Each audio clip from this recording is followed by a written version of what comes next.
Our next speaker hopefully is in our waiting room, and we're going to bring them in. It's Chris Wolfel. Chris is the co-founder and CEO of Helpful and the Director of Entrepreneurship at Roux Institute. And we're extremely delighted to have Chris join us at Converge and Create. Chris, how are you doing this afternoon? I'm doing well. Thank you for having me. Fantastic. Let me just go by real quickly as a bio so that the audience can just know you a little bit better as I do. Chris is currently at the Roux Institute, and he is the Director of Entrepreneurship. And even though the Roux Institute is exceedingly new, already what you have done and the footprint that you have put here and established in Maine is just unbelievable. And we're going to talk a lot more about the efforts that are underway down there. You're there to develop and execute programs that support entrepreneurs who want to build those world-class and world-changing businesses right here in Maine. You're certainly a serial entrepreneur, and I know that you started at an earlier age, but co-founder and CEO of Helpful. It's a community enablement software platform. You also have been founder of Barrel Proof Ventures, an early stage venture consulting firm where you've really been able to take a lot of your insight and knowledge and help startup entrepreneurs as what you're doing here in the state of Maine. And also as a co-founder of Mavrck, an industry leading influencer marketing platform. You're extremely active as a mentor for entrepreneurs through programs including IDEA, which is the Northeastern University's Venture Accelerator, the Youth Cities program, and Techstars, where you also serve as a vice president of the Boston Alumni Chapter. And I had a chance to actually meet the gentleman who started Techstars out in Colorado. And I'm just blown away and impressed of the infrastructure that they've laid down in that startup world. And we're going to talk to you a little bit about that. But could you briefly describe what you're doing now and what the Roux Institute actually is for those people who may not have heard it? I suspect everyone has because you've certainly been out there, but if you could help us, that would be great. Yeah, so the Roux Institute is a newly established graduate and PhD program here in Portland, Maine. The Institute was established by an incredible vision and gift from Dave and Barb Roux to create a platform to attract and build and develop technology and advanced life sciences talent here in the state of Maine. Our institute focuses on a core set of pillars, including academics, research, entrepreneurship, and partnership. So I specifically lead the entrepreneurship side of the house, where we are focused on supporting, attracting, and developing entrepreneurs in technology and advanced life sciences here in the state. And you know, it's a pretty broad mandate. We have spent the last few months starting to build out what that platform is, and everything from venture creation and acceleration projects, our startup residency that we launched about a week ago, and then some programs around education and talent and ecosystem and community development. But moving very, very quickly, the Institute was announced back in January, February, and we're targeting having over 400 students by the spring. So we're moving very, very fast. You've really had an up-close interaction with entrepreneurs at many different levels, Chris. And I think that's really something that has impressed me, and through the Cities program, ideas, but also Techstars, of course, and your latest venture here at the Roux Institute. And what would you say in your interactions is what startup entrepreneurs need the most? I think the biggest thing entrepreneurs need to be successful is a resilience and confidence in themselves, but the ability to also realize the best thing they can do is be the dumbest person in the room. I see a lot of entrepreneurs that fail because they believe they know better than everyone else. But you've got to kind of find this interesting balance of learning from as many incredible people as you can, taking their points of view, but then having the confidence to know, and Marty alluded this to a little bit earlier, is know when the time to follow your gut is and when to follow the collective knowledge. And that's a very hard piece to, you know, sit down with people that are more successful than you or on paper have a better resume, but then say, you know what, I actually believe, you know, in my gut, this is the right approach for my business. So when I look at the entrepreneur, that's the piece for success. And then on a more, you know, how a state or a region or a city or a university can support it, it truly is the support of an entire ecosystem. And I think where a lot of people trip up on this is they actually look at that as all of the support organizations, the usual suspects you would think about, economic development or incubators, accelerators, courses, like all of that stuff is incredibly important. But what I think a lot of people miss is the involvement of the larger corporate partners, the skill sets of the service providers to the ecosystem, whether that's law firms, accountants, CPAs that understand true scale financing and contracts. And then those corporate partners that are willing to actually invest in the local startups and not necessarily just invest capital, but you do customer pilots, do proof of concept tests. Or if those companies fail, don't treat that as a black spot. Look at that as talent that you want in your organization as internal entrepreneurial thinkers. And that's one of the things that when you look at ecosystems around the country and around the world that do really well in supporting entrepreneurship and building these great communities, it's because there's a safety that if a company does fail, that founder isn't blacklisted. They're typically actually looked at as a better commodity. And I think that's something we definitely need to look at in some of the more second and third tier cities compared to a Boston, New York, San Francisco is how do we let the entire ecosystem support and celebrate the people that are taking massive risks? And that's a great insight, Chris. And I will say that I know that not being successful is something that's extremely hard for a lot of people to digest. And in a sense, not only are they concerned about failing, quote unquote, I call it learning, but nonetheless, I think traditionally people have called it failing, which I don't believe that's the case. But, that's interesting because I think that's the insight that people need to hear, that you learn by taking those risks and being able to mitigate and know the difference between risk and uncertainty. They are not the same. And in our conversations that you and I have had, I've come away with that. And I know you to be an incredibly customer-centric entrepreneur, and you really get that market and what people that you believe are in your target market are thinking. How did you come to that point? Because I find that so interesting, because a lot of entrepreneurs, I think that's a weakness, but for you, it's an incredible strength. And was it a lesson? Did you learn something? Was it just intuitive, or how did you get there that quickly along your journey? Yeah, I really early in my entrepreneurial journey, I joined through Northeastern. Northeastern has a co-op program, which people basically do 6 months of full-time school, 6 months of full-time work. And even back when I was doing my undergraduate, I worked at a very early stage software company. And I joined, the team was about 6 or 8 people. And when we started, we had no customers.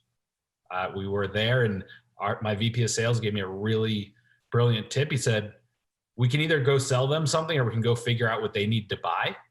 And that really stuck with me from then on, because we had our hypotheses of what we needed to sell, but we're a subject, case study of one. We needed to actually go out and talk. So I just really early spent a lot of time out with customers and realized 9 times out of 10, their ideas are better than yours. And they're going to take your idea and make it 10, 20% better. So every extra customer, potential customer you talk to is important. And when I talk to a lot of entrepreneurs, the other piece I do see is they might go talk to people and say, hey, here's my idea. What do you think? Is it good or bad? The problem with that is you're completely biasing what you're going to get back, because people that you go say that to, since they took the meeting with you, they're not going to, for the most part, unless they're an ex-entrepreneur or one of the 5 to 10%, they're going to be very blunt and honest with you. Most of those people aren't going to say, this is a terrible idea, I will never buy it. So what I tell entrepreneurs is either ask people about their pain or ask them to sign a contract, because at that point you will see what they actually want. So for example, I could say, hey, Marty, just because you're on the center of my screen, it's easy to go with your name. Marty, do you want to buy, my new product, XYZ? He'll give me the reason he's not going to buy it, or he's going to buy it. Whereas if I said, hey, Marty, here's my new paperclip company, isn't it awesome? He might say, yeah, good luck. But if I said, buy $500,000 of these paper clips, he's going to tell me no one needs that many paper clips. So I think that really going out and pushing as early as and as hard and as often as possible to get customers will give you the feedback that'll shape the future of your company. Yeah, that's, and I'll say, Chris, that's so important, because I think what a lot of entrepreneurs don't actually execute well enough is getting outside of the building, right? And I think it's really hard with the other piece to add on this, and we're doing a lot of this at the Roux Institute, is working with researchers to spin technologies out. So there's, whether it's an entrepreneur with an idea or a researcher with a technology, a lot of times there's years or decades in some cases of people working to be an expert at a single thing. But to be an entrepreneur, you need to look at the entire macro environment, not just that one single piece. So getting outside of your comfort zone and talking to people is the best thing that you can do, but also try not to lead them. it sounds to me, obviously you have a lot of experience in doing this, Chris, but where do you think the value of experimenting is on the sort of hierarchy? Because I kind of can hear that in the inflection of your voice, but what would you say in regard to like having a hypothesis, excuse me, and then experimenting and getting something in people's hands? Where do you think the value to an entrepreneur is in that? Yeah, I mean, I think it's the second most important thing after being able to stay even keeled among the highs and lows. So you're going to have incredible highs and incredible lows every 4 minutes, every 5 minutes in a startup. Something's going to fail, something's going to work. So staying even keeled there is incredibly important. The second most thing is basically having these bets, these hypotheses, and proving them or disproving them as fast as possible. Because if you sit and do 9 months of research to confirm your hypothesis, you might as well have just gone out and tried to test it in a month and know if it worked or not, and then make the adaptation. So I do think after the ability to stay even keeled and look at a long-term vision, the ability to look, test, and measure these things, and whether you call it the lean startup methodology, whether you look at which is built off of the OODA loop, which is like they're all technically related in one shape or form, but just a very interesting way to constantly test your business in the early days. The challenge is when you transition to scale. So the first company, Mavrck, that I co-founded, we had an inflection point where probably 60-ish employees that we started realizing there's only a certain percentage of things you can test. You have to have 80% of your business become the scalable model, and then keep your tests and your bets very strategic. So that is another challenge too, is it's not going to stay the same throughout the entire life cycle of the company. You're going to need to basically test more early and then test more strategically later on in the business on what you're trying to change. What would you say are the biggest misconceptions or mistakes that entrepreneurs sort of start out with? And have you made any of them yourself looking back on your ventures? Lots of mistakes. I think the biggest mistake though that I see overall is people say they want to be an entrepreneur because they think they're either going to get rich or they watch The Social Network once and they think that's how it works. So that's the biggest mistake. The kind of romanticism, I guess, of being an entrepreneur. Like, it's hard. And statistically, most people are going to fail. You need to know that going in. So I would say that's like an overarching thing. And then when you get into it, if you're really going to run with it, I do think one of the biggest mistakes that I made and my co-founders and I made really early is once we found what was working, we tried to do too much continually. We didn't say, this is the one thing that's really working right now. Let's grow that piece as fast as possible. Call it shiny object syndrome, call it distractions, call it, trying to be too entrepreneurial. But once you find that piece that's really clicking and really working, and this is the Reid Hoffman kind of blitz scale model, is you go slow, slow, slow, slow, and then incredibly fast. And once you find that piece that's working, you need to scale it as fast as possible, because in today's world, there's 1,000 entrepreneurs probably working on the exact same concept you are somewhere in the world. There's just too many people, too many good ideas. That real problem and the differentiator is the execution side. Ideas are free and execution is priceless. There's a bunch of famous people have said that. I don't know the first one, but I steal that that saying to a lot of people. The only thing that's going to set you apart is the execution. How do you know if it's too soon or too late to bring a team on? How did you come to that conclusion in your ventures? Yeah. So typically we said, when you don't think you can do any more and your calendar is overbooked and you think you're going to break, it needs to get twice as hard before you hire the next person. And that's, something that we looked at really, really early, but and that's kind of as you scale. I would say if you were like, hey, I'm just a one-person founder trying to figure out when to scale my team, I don't know if there's a real answer for that. I think it depends on the business, and this comes back to really picking your lane, right? If you want to build a bootstrapped business, it's purely based on your revenue, right? If you have no interest of taking any outside capital, any loan capital, anything, it's purely based on your sales numbers. If you are trying to build the next, LinkedIn, you're going to need to say, okay, I'm confident enough to take 10, 20, 30, 40, $50 million of someone else's money, sign my name on the end of that piece of paper and say, I'm going to return this to you times 10 to an investor. And then if that's the model you're taking, you have to be confident in that and then build the team around it. So I think that's something that it totally depends on the type of business and stage of business when you're going to scale it. So, yeah, your advice of really, once you know that niche and you've gotten some credible sales and some revenue, to just double and triple down, it just makes so much sense. Because I think that's what trips up a lot of people. Because what I found is just that people, they ring the bell a little bit, and then they bring in all these expenses that just burdens the company, and that they never can hit that scale. So I saw myself smiling a little bit when you said, when it hurts, let it hurt twice as much before you take on that cost, because unfortunately, most companies are not in that situation early enough to have a broader revenue element. And I think on the revenue piece, and a really important thing is, especially for a software company, it's not just the first contract, it's the recurring piece.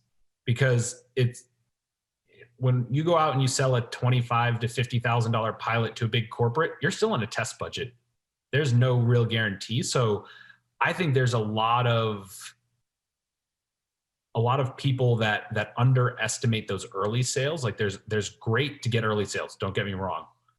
But if they're going to churn, that is way worse than, I'd rather have 5 customers that pay me $500 a month consistently than, one customer that's going to pay me $100,000 in day one and then never call me back, never pay me again, never work with me again. So I think, especially in the software world, that is where I do see people sometimes mess up and have that little bit of that J curve where they take off and then it slows down and they've got to build it back up. So I would say definitely make sure to watch out for that mistake. And it kind of merges those two questions. When are you ready to hire someone, or when are you, making a mistake? Is make sure the revenue is good revenue and potential to maintain that pathway moving forward. I'm a little embarrassed to admit this, but I will. I didn't really get that lesson until I was part of a startup, quite frankly, very late in my career. And I didn't really understand or appreciate customer lifetime value, what that actually represented. And I would say to anybody here on the line that's just heard what Chris had said, you do want to look up a resource as it relates to customer lifetime value and how to actually maximize that, because that really is a central issue to being able to scale. And if you don't get that right, what happens is you're pouring water in faster in that glass, and it's just basically leaking in the bottom. And it's so much more expensive for customer acquisition costs on the front end. Whereas if you kept that customer and you could retain them, that's really where the sweet spot gets to. So I appreciate that, Chris. Let me ask you just a question. What would you like to see the Roux Institute be in the next 4 or 5 years as it relates to entrepreneurship? What kind of engine do you foresee of your efforts there?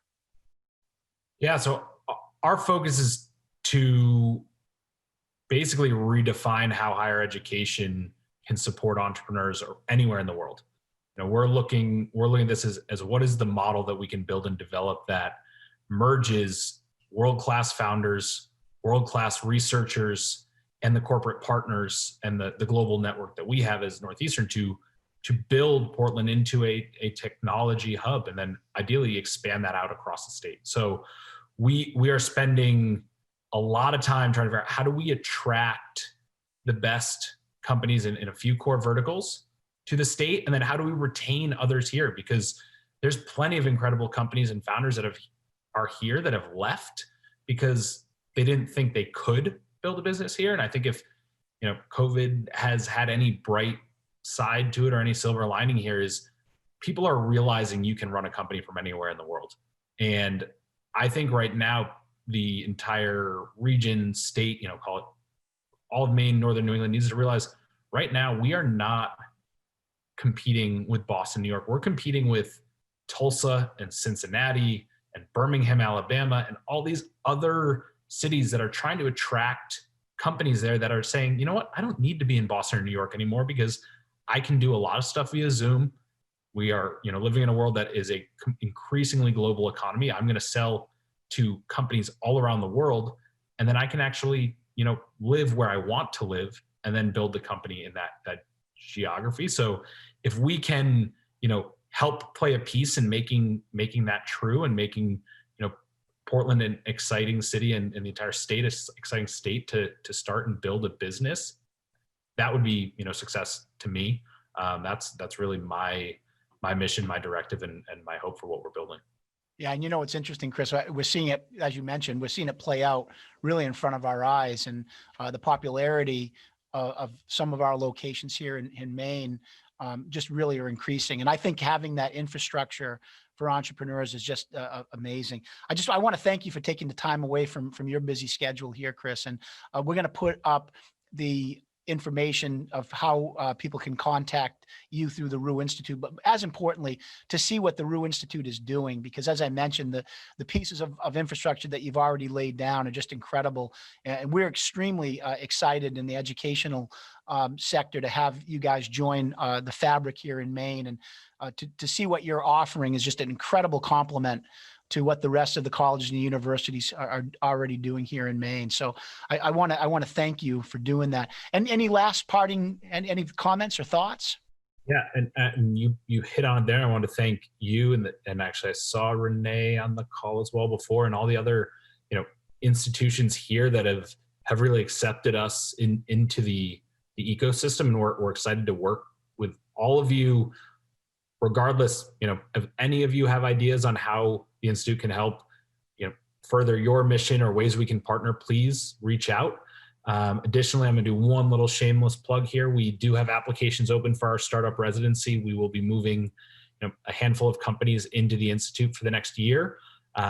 Companies can apply for that. I will drop the details in the chat here. If anyone knows great companies that should be moving to Maine, that want to stay in Maine, we're here to hopefully bring our resources to bear to make that so. And thank you, and look forward to working with all of you and meeting those of you on the call that I haven't met yet. Yeah, thanks so much, Chris. We're going to grab what you have there and put it on our post-event website as contact information. So again, thanks so much, Chris, for joining us. Appreciate it.